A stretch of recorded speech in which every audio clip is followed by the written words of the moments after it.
Dear students, पिछले दो introductory lecture में आपने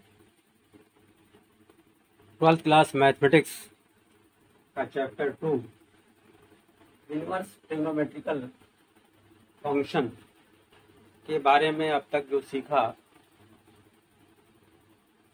क्या सीखा आपने? साइन इनवर्स, आपने इनवर्स फंक्शन सीखा, आपने ट्रिग्नोमेट्रिक फंक्शन देखा, सर्कुलर फंक्शन समझा, आपने जो है ट्रिग्नोमेट्रिक रेशियो को समझा।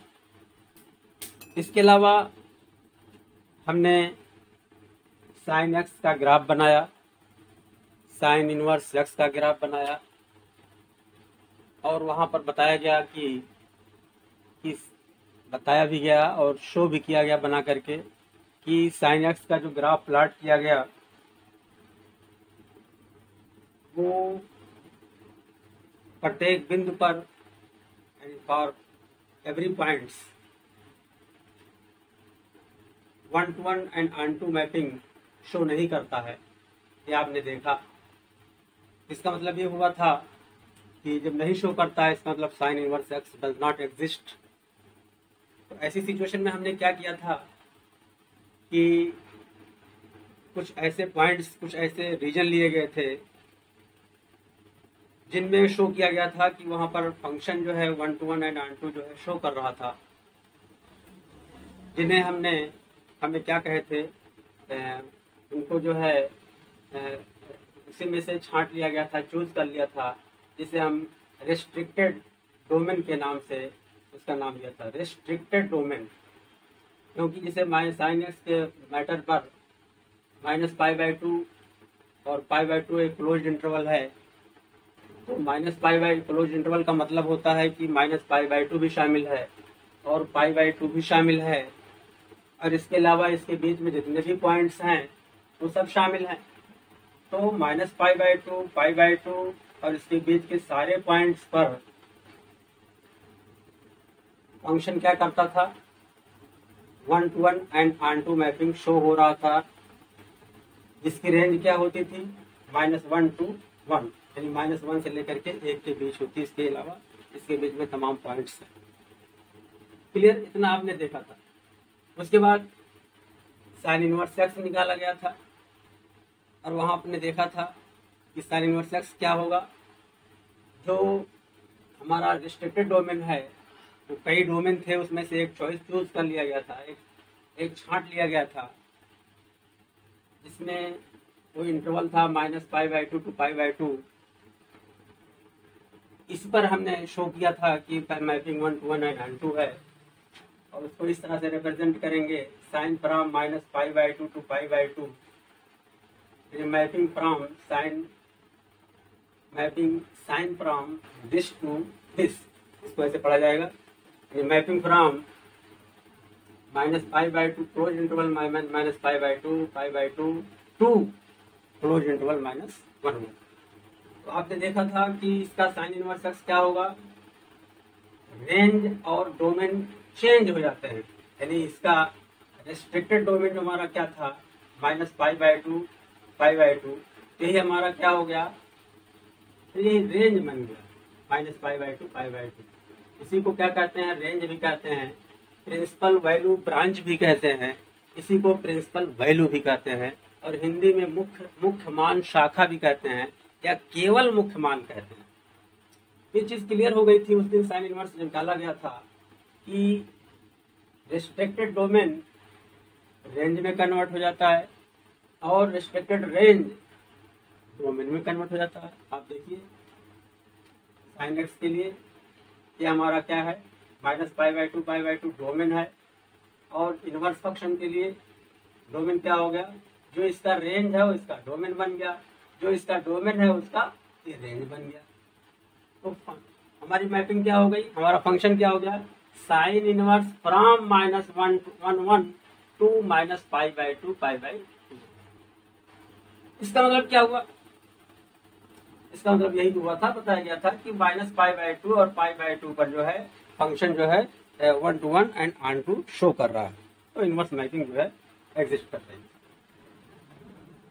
अब इसका तो बहुत डिटेल में हम बताए थे साइन के बारे में और साइन इनवर्स एक्स के बारे में। इसी तरीके से ग्राफ तो cos एक्स का भी बनेगा और cos इनवर्स एक्स का बनेगा, tan का बनेगा, tan इनवर्स एक्स का बनेगा एंड सो ऑन। लेकिन अब सबका ग्राफ ना बना करके उसी तरीके से एक चार्ट बना दिया गया है। अब देखिए इसमें cos एक्स के बारे में इस चार्ट की सहायता से, चूंकि एक को आपने बहुत डिटेल में पढ़ लिया है, उसी आधार पर, उसी बेसिस पर दूसरे को भी आप जो है समझने की कोशिश करिए। ये नेचुरल है, ये नेचुरल साइन था। नेचुरल साइन कहाँ डिफाइन होता है mapping? Sine from r to -1 range हमेशा -1 ही है। देखिए इसके नेचुरल साइन के लिए भी, रेस्ट्रिक्टेड साइन के लिए भी और हाँ दोनों के लिए वही चीज है। अब cos x की बात करते हैं। cos x का नेचुरल साइन क्या है? नेचुरल डोमेन क्या है? r माने real number, minus infinity to infinity इसमें पॉइंट्स आते हैं। इसका भी जो है रेंज वही आएगा -1 to 1। इसे क्या लिखेंगे? मैपिंग के फॉर्म में, फंक्शन के फॉर्म में लिखा जाएगा cos फ्रॉम r टू -1 जैसे लिखा गया। अब इसमें से कुछ पॉइंट्स, इसका भी जब ग्राफ खींचा जाएगा तो उसमें कुछ रीजन ऐसे होंगे जिन पर mapping 1 to 1 and onto show करेगी। उस रीजन में से कोई पर्टिकुलर रीजन चूज कर लेंगे, कोई पर्टिकुलर इंटरवल चूज कर लेंगे, जिसे हम क्या कहेंगे? रिस्ट्रिक्टेड डोमेन कहेंगे। तो cos x के मैटर पर, cos x के केस में हम जो है वो पर्टिकुलर इंटरवल क्या चूज किया हमने? Closed interval 0 to π। इसका मतलब क्या हुआ? इसका मतलब हुआ कि cos x के ग्राफ में 0 पर और पाई पर और इसके बीच जितने भी पॉइंट हैं उस पर mapping 1 to 1 and onto जो है शो करती है, एग्जिस्ट करती है। तो इसका मतलब हुआ तब cos इनवर्स एक्स इसका एग्जिस्ट करेगा, cos इनवर्स एक्स होगा, इसका वजूद होगा cos इनवर्स एक्स का। तो अब इसको क्या लिखेंगे? इसका डोमेन जो है रिस्ट्रिक्टेड का 0 क्लोज इंटरवल 0 π टू -1 और लिखा इस तरीके जाएगा cos फ्रॉम, पढ़ा जाएगा cos from 0 π to close interval -1। अब cos इनवर्स में क्या हो जाएगा? इसका उल्टा हो जाएगा, यानी इसका डोमेन रेंज हो जाएगा और इसका रेंज हो जाएगा इसका डोमेन। आप देखिए इनवर्स फंक्शन के लिए इसका डोमेन 0 to π था, अब डोमेन क्या हो गया? अब डोमेन क्या हो गया? -1 हो गया। और इसका रेंज क्या था? -1 था। अब क्या हो गया? 0 π हो गया, उलट गया। अब -1 को हमने ऐसे भी लिख दिया है। अब आप कहोगे इसका मतलब क्या होता है, इसकी क्या जरूरत है?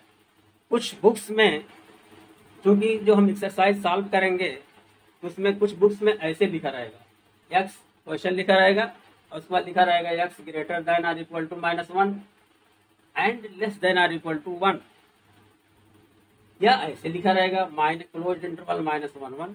दोनों का मतलब सेम है। क्यों सेम है? क्लोज्ड इंटरवल का मतलब होता है कि इसमें माइनस एंड पॉइंट जो है उसमें शामिल है, यानी -1 भी शामिल है, 1 भी शामिल है और -1 तथा 1 के बीच जितने भी पॉइंट्स हैं सब शामिल है। वही चीज को हमने r करके लिख दिया है कि x ग्रेटर देन और इक्वल टू -1 लेस देन और इक्वल टू -1, यानी x, इसका मतलब क्या हुआ? इसमें -1 भी शामिल है, 1 भी शामिल है और इसके बीच के सारे पॉइंट्स भी शामिल है। तो ऐसे लिखा जाए चाहे ऐसे लिखा जाए, दोनों बात एक ही है। तो आपकी आसानी के लिए मैंने दोनों लिख दिया, यहाँ भी लिख दिया, यहाँ भी लिख दिया। अब तो हो गया हमारा, ये हो गया। ऐसे ही 0 क्लोज इंटरवल 0 π लिखा गया, थीटा ग्रेटर देन और इक्वल टू 0, यानी 0 शामिल है, पाई भी शामिल है, लेस देन और इक्वल टू पाई, यानी थीटा का मान 0 है, 0 से बड़ा भी है, पाई है और पाई से छोटा भी है। इसको फंक्शन के रूप में, मैपिंग के रूप में कैसे लिखा गया? cos इनवर्स फ्रॉम -1 यानी -1 हमारा यही है, ये डोमेन हो गया, रेंज हो गया 0 to π। क्वेश्चन को सॉल्व करने के लिए आप इसको अच्छी तरीके से मेमोराइज कर लीजिए, दिमाग में बैठा लीजिए, इसको लर्न कर लीजिए। ये प्रिंसिपल वैल्यू जो है या मुख्य मान शाखा, ये जुबानी याद होना चाहिए। अगर आपने चार्ट समझ लिए हैं, अब खास करके अगर इधर नहीं भी याद कोई बात नहीं, लेकिन ये वाला डोमेन और रेंज जुबानी याद होना चाहिए और बहुत आसान है। अभी हम एक आपको ट्रिक भी बता देंगे। चलिए आइए tan x पर आते हैं। दो तो हो गया। tan x जो है, जब इसका ग्राफ खींचा जाता है तो ये जो है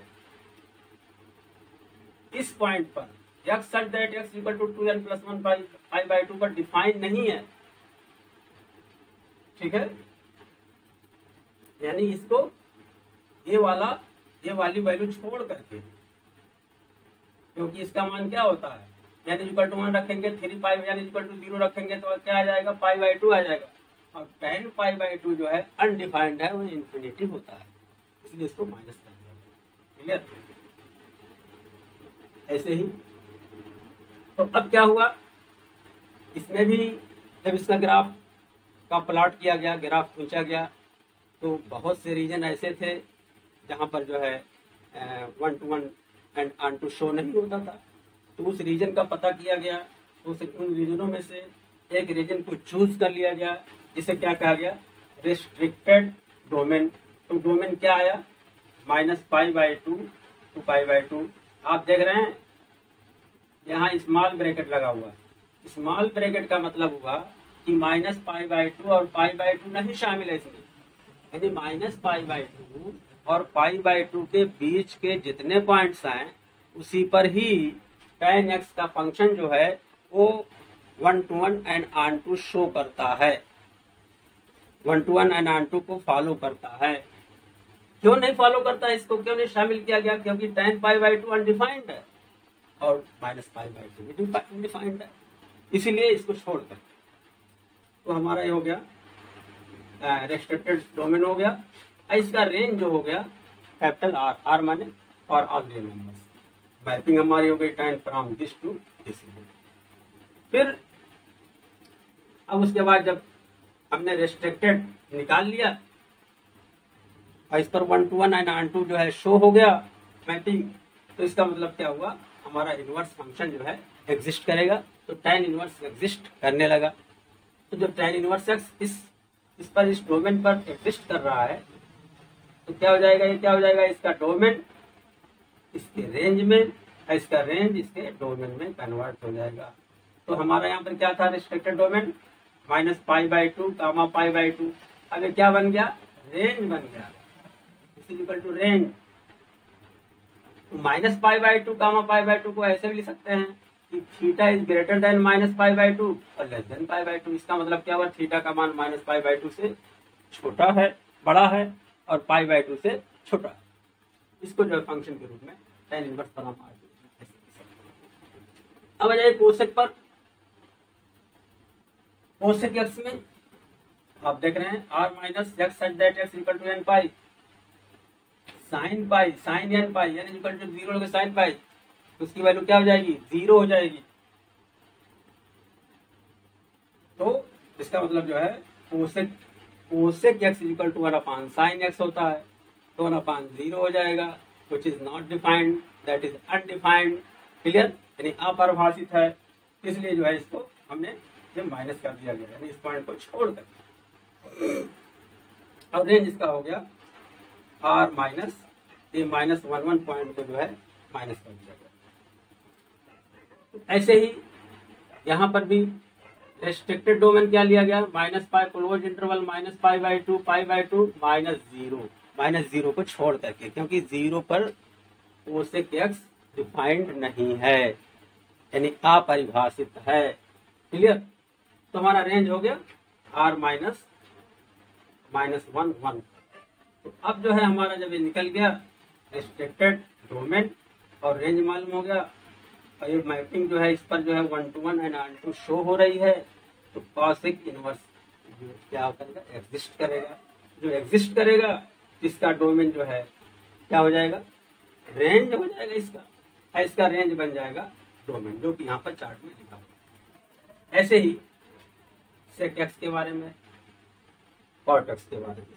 इस तरह से जो है अब हमको जो है यहाँ पर खास करके जो याद करना है, साइन इनवर्स एक्स का रेंज -π/2 to π/2, इसको याद कर लेना। आपको पूरी तरह जुबानी याद होना चाहिए, ये लाइन और ये भी लाइन, क्योंकि दोनों एक ही चीज़ है। ऐसे ही कास इनवर्स एक्स का क्लोज इंटरवल 0π, इसको और ऐसे भी याद कर लेंगे इसको। tan इनवर्स एक्स का ओपन इंटरवल -π/2 to π/2, और ऐसे भी याद कर सकते हैं theta greater than -π/2 less than π/2 के। ऐसे ही इसका भी हो जाएगा कोसेक का, सेक का, कॉट इनवर्स एक्स का। अब आप भी कहेंगे कि सर इसको कैसे याद किया जाए, तो याद करने के लिए एक छोटा सा फार्मूला, छोटी सी ट्रिक जो है अपनानी पड़ेगी आपको। वो है, अभी मैं बता देता हूँ। आप देखिए, ये हमारा एक्स एक्स डैश है। फ्रेंड्स, हमने बात बताई इस चार्ट की मदद से कि इसमें चार्ट तो बहुत कुछ लिख दिया गया है, पूरे बुक की जो है इसमें निचोड़ ला दिया हमने, सारांश पूरी समरी बना दिया है। लेकिन जो मेन चीज़ें याद करनी है यहाँ पर जो है, जो रेंज है, या जिसको प्रिंसिपल वैल्यू रेंज भी कहते हैं, प्रिंसिपल वैल्यू ब्रांच भी कहते हैं, जो हमने यहाँ पर अंडरलाइन भी कर दिया है, इसे जो है याद करना बहुत जरूरी है। कैसे याद किया जाए, इसको इस तरह से थोड़ा सा आसानी से याद कर सकते हैं। अब क्वाड्रेंट बनाया जाए,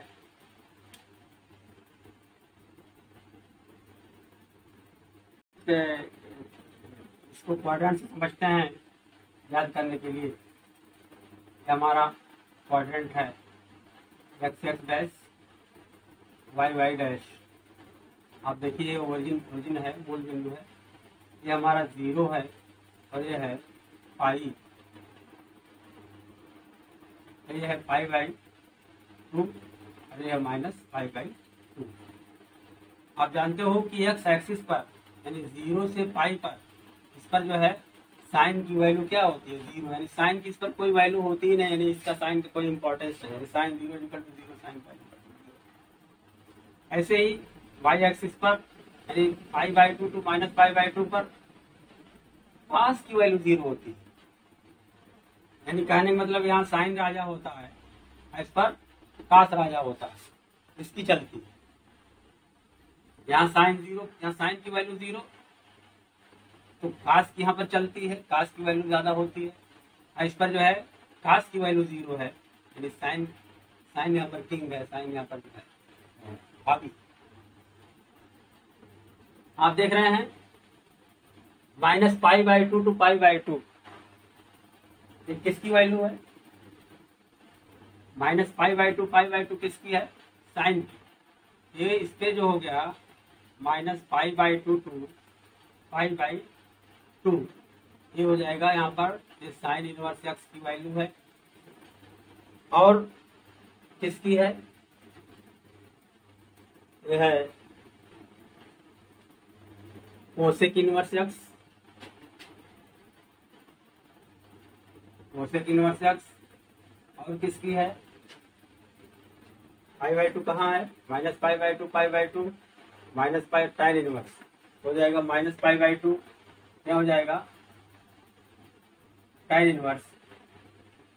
ये जो है -π/2 के π/2 के बीच जो है इनकी वैल्यू होती है। तो साइन इनवर्स एक्स का रेंज क्या हो गया?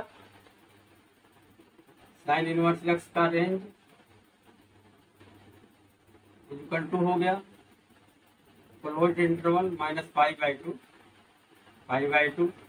फिर कोसेक इनवर्स एक्स का रेंज क्या हो गया?